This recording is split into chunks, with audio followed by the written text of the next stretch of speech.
Morning. Back in the garage again today. Today doing something a little different. So got this 4Runner here. This belongs to a guy I work with. He said the CV shaft on the front, I guess one of the boots is ripped, and the dealership wanted to charge almost $1,000 to replace the boot and or the shaft. So I was like, man, I can take care of that. I'll have a look at it for you. So I'm going to take a look at this and see what we can figure out about getting the CV shaft replaced, and I'll show you how that goes. Alright, let me show you what we're dealing with here. I think I found the problem. I thought it was driver, but I'm pretty sure it's not. It's passenger. I just called him. He's like, yeah, there's just one side that's got grease on it, so yeah, it must be the passenger side because the driver was clean. So here we go. Under the passenger side here, I curl around back. Right there. Right at the end of where the light's pointing, there's a whole bunch of grease coming out. It looks like there's a hole or a tear right there in between the accordion on the end of the boot there. So I'm pretty sure that's our problem. It's not terrible, and you could probably just replace the boot, but sometimes once you get a hole in them, the grease will attract dirt and it gets inside there and eventually makes the shaft joint go bad.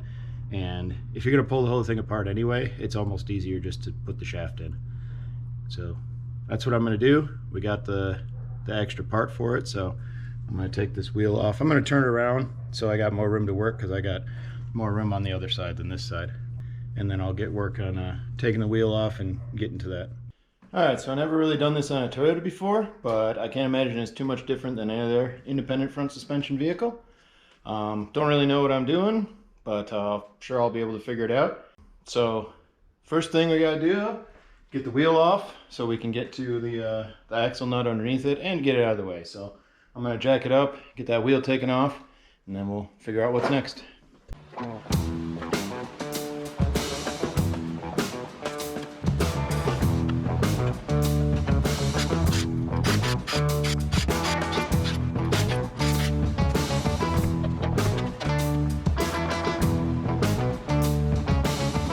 Alright, now that I got the wheel off, we can get access to the hub.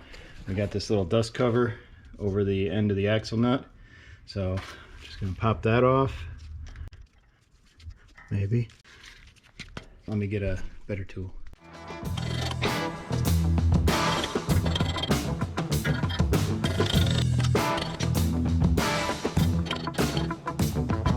Got to keep working around this and prying a little bit. It seems to come, it's coming out a little bit every time. But I think this, it's made of metal, so I don't want to pry it all on one side and bend it. So that's why I'm working around. As a little bit comes off, I move a little bit further down, pry in there. So we're just working it off slowly.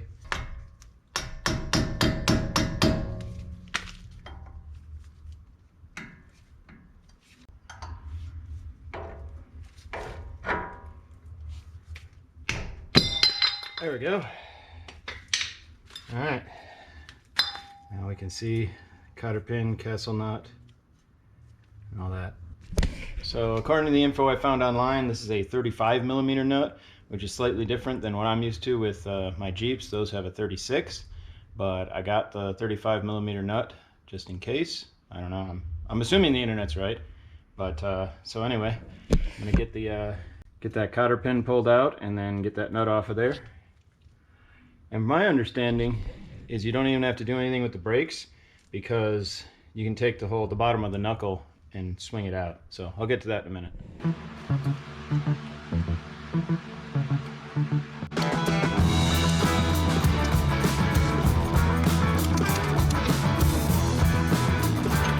Yep, sure enough, the internet was right. It's 35. Now, if you want to save this shaft, pounding on this maybe not the best thing, but I'm just trying to pound on this to free it up a little bit from the hub while there's still something to pound on. I've seen people put like a punch or something in the middle, but I'm not going to reuse this shaft, so it doesn't matter to me.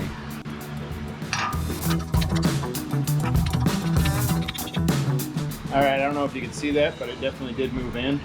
That's further in than it was when I started, and so what I'm doing is I'm backing it out of the hub while the hub is still attached. If you wait till after you take the hub out, then you don't have anything to pound against. And there's some compression in the shaft, and so that's what it's doing, is it's just compressing the shaft a little bit. All right, so next up is to get the hub assembly, the knuckle assembly, I guess. Yeah, it's the knuckle assembly, disconnected from the lower control arm. And so this is a little different on a Toyota than, say, a Jeep. A Jeep just has its ball joints pressed in and that's it. So on a Toyota, though, check this out. There are 2 bolts that hold that knuckle onto the ball joint. So yeah, the ball joint is just bolted on right there. And so we take that, and there's another one on the other side, pull those out, and this knuckle will disconnect from the lower control arm, and that should give us enough room. Oh, there's some grease right there too. Anyway, that should give us enough room to swing this knuckle out that way and pull the shaft out. That's the theory, at least. So let me get those bolts undone, and then we'll see what's next.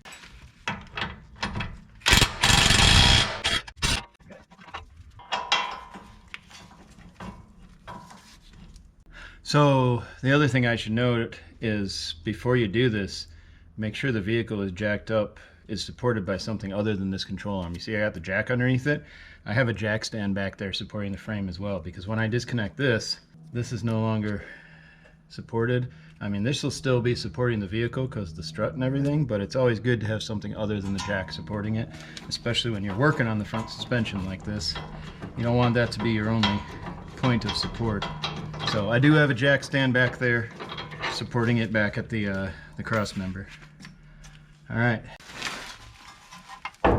That. So now, on that out the rest of the way, I should be able to pull this out of the back. There we go. Yep. It's a tight fit. Okay, that's really close there. I'm going to try and take the other end out of the back and see if I can get that one out and then drop it that way, because it's binding up back in here and I don't want to mess up that seal right there. So let me see if I can get that back piece out there. Alright, well, I missed recording it. I thought I had it, but what I ended up doing is not taking that back piece out. I turned the wheel. I noticed that when I was pulling on this, I was being held back by the tie rod, and so I turned the wheel all the way to this side, which brings this tie rod all the way out, and then that gave me enough room to pull this whole thing out a lot farther. And once I was able to do that, I dropped the CV right out. So sorry, I thought I had that on camera, but that's what I did. Turn the wheels all the way to the side you're working on, and that extends the tie rod, which gives you more room to pull. So now I'm going to try and get the other end out.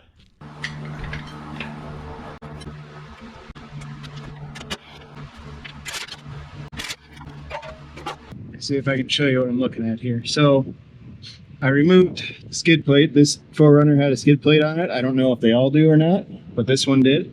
And I did that so I can get access to the backside of this CV shaft. And so the reason for that is there's usually like a spring clip on the end of these that holds them into the differential housing. And so I want to be able to put something on here and pound it. Look at that, they even put like little notches in there for pounding on. So I'm going to get something and try and pound on that to pop it out of that spring clip. It's just a spring clip, it should just pop out. We will see.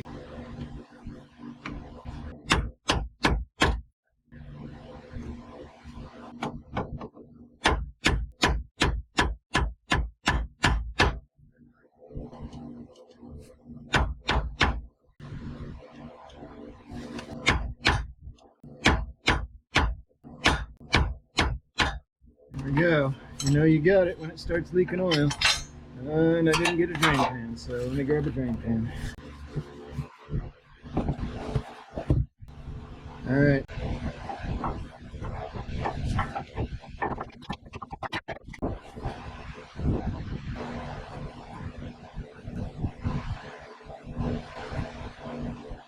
Alright, now that we got that out, let's take a look at what we got here.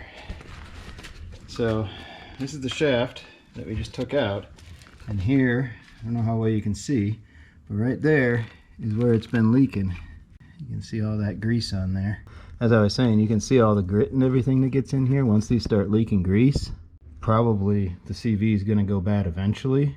You can pull the boot off and replace it, but in my opinion, that's almost harder, because then you got to disassemble this whole joint, because this boot doesn't come off. There's no way, you know, it's not split or anything, so you'd have to get it so that you can pull it off the end, and that requires disassembling this joint. And I've done that on drive shaft CV joints, like I did one on my WK, and it wasn't super easy. And that one, I didn't care about saving the joint, I was replacing the whole joint. So it's almost easier just to replace the whole shaft. The shaft itself is like a little over $100, so if you got it out, man, and it's just easier to replace the whole thing. But that's just my opinion.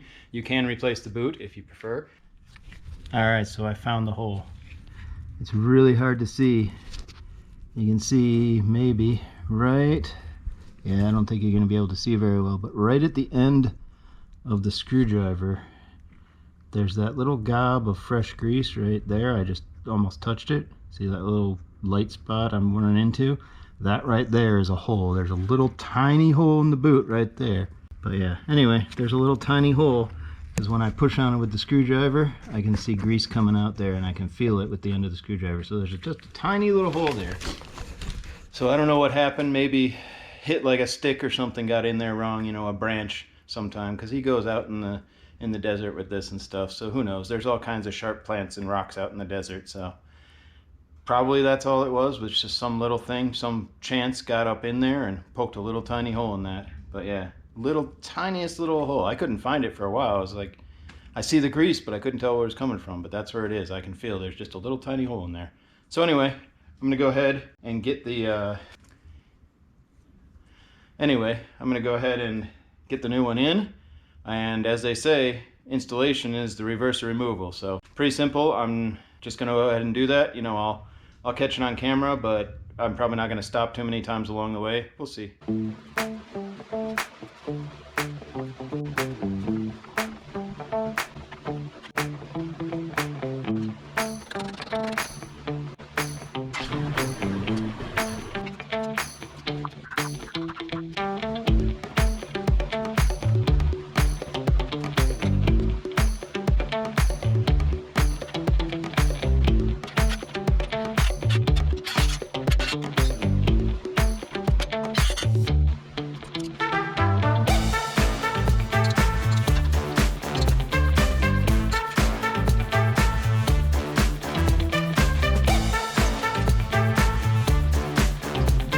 Alright, so the axle shaft's back in.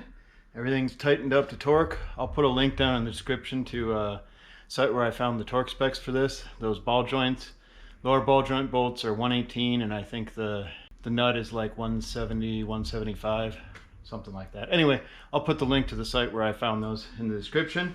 So now all I got to do is top off the fluid, since that little bit drained out. Shouldn't be much. I mean, it might not even be anything that I can tell, but I'm going to check it and top it off anyway, and then just button it up, put the skid plate back on, put the wheel on, and that'll be about it. So on the front end differential, you have two plugs here. This one on the bottom is the drain hole if you're going to change the fluid. We don't want to do that. But then over here, next to the other shaft on the driver's side here, that right there is the fill hole. So I'm going to pull that out and just feel how close to the top of it is and top it off till it just starts running out of there. Or it might run out of there already. If it does, well then I'm probably not going to put any in. That's a 10 millimeter like hex, like Allen head, by the way. I happen to have one of those because I use it for, there's something on the Jeep that's that same size. I forget what. Maybe the transfer case or something. Okay, so nothing's running out, so now I'm going to stick my finger, see if I can get my finger up in there and feel where the oil is. Guess I'm going to have to use my other hand. Yeah, I do not feel any in there. So I guess I do need to add some, but I'll add some and top it off. Alright, so I just went online to double check that my fill method is correct, because like I said, when I do my Jeeps, my way of filling them has always been just fill it till it comes out of the diff hole. And sure enough, the first post I found here on Toyota4Runner.org, which is a 4Runner forum, you know, says, really all you need to know about adding fluid is to add it till it runs out and then wait for it to stop coming out to fill the plug, and then you are full. Toyota states it is full when it is 0 to 5 millimeters from the opening. So there you go. Fill it till it comes out the hole, wait till it stops coming out, put the plug in. Simple enough. So it is down a little bit because when I put my finger in there, I couldn't feel anything until it was, you know, down in there quite a ways. So it definitely leaked some fluid out, so I'll top it off.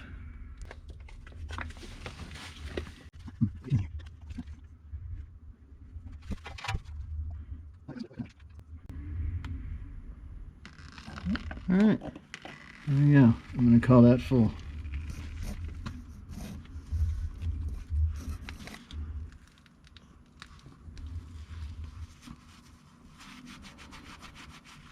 Alright, I'm going to put the plug back in. Alright, now I'm just going to put the skid plate back on, the wheel on, and then we'll take it for a drive and make sure everything's good.